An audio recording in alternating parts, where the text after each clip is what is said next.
1,183 days in Russian captivity as a prisoner of war. I was born in the Ukrainian city of Mariupol to a Ukrainian mother and Cuban father. As a result, I inherited a very unusual for Slavic countries Latino name. For a few years, I attended college in the United States, but in the fourth year of the Russian war on Ukraine, back in 2018, I returned to Ukraine to defend my country from the occupation.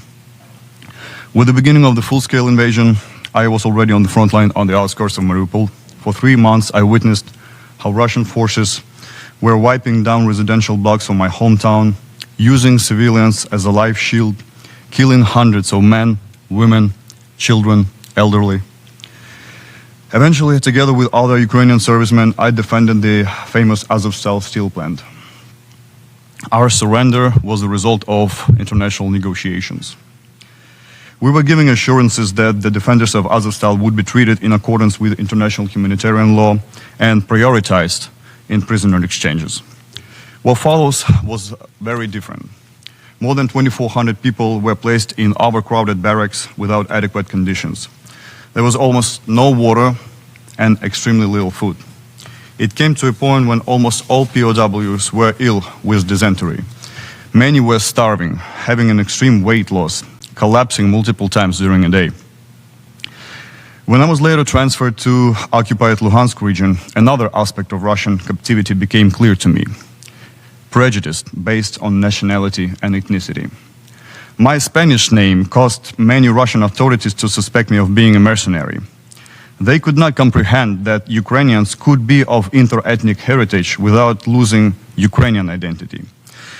That meant that their narrative of Ukraine as a Nazi state is collapsing in front of them. Russian prison and investigative officials were pursuing the goal of making me confess to being a foreign mercenary. I would be more humiliated than the others, escorted to private interrogations, and beaten up with batons. I was well known in my brigade for my skills as a specialist, so I was already their target even before getting into captivity. After a year and 6 months, they transferred me to the famous detention center number 2 in the city of Taganrog, where I immediately faced brutal treatment because of my name and ethnicity. Non-Slavic name was a big red flag for the captors and meant that they got to show particular hatred. After my arrival, I was told to strip down naked and was being beaten up every single second in every place on my body.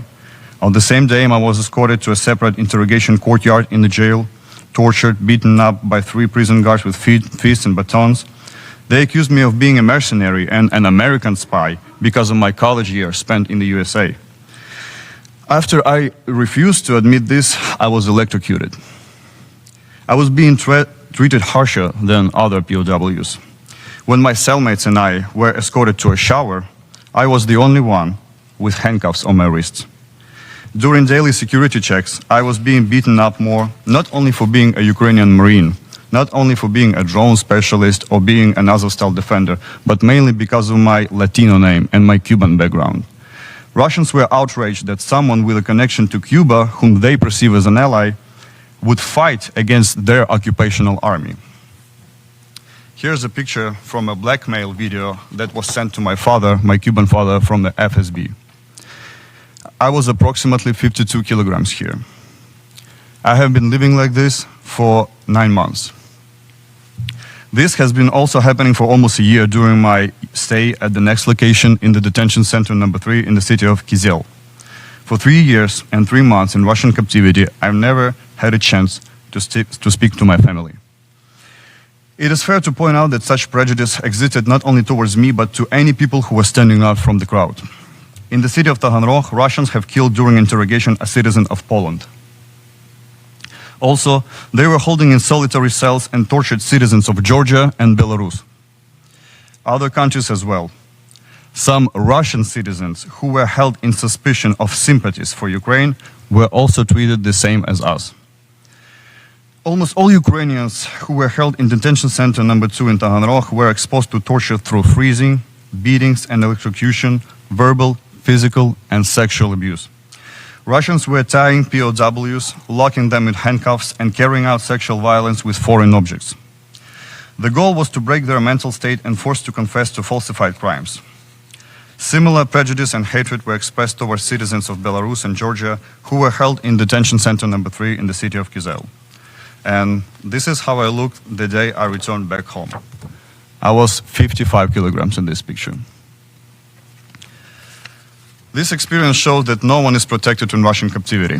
People can be easily executed, killed during interrogations, starved, beaten up to death, transferred to an unknown location, sentenced for a fake crime. Russian captivity kills everyone at every step at any level. There is no immunity, no passport that can protect from being tortured and killed. I address this issue to you, honorable speakers and representatives, because it is in your power to protect international law and counter these crimes, to maintain the international humanitarian law. Thank you all for this opportunity to speak and for your attention, and I wish you every success in this fair fight for justice. Thank you.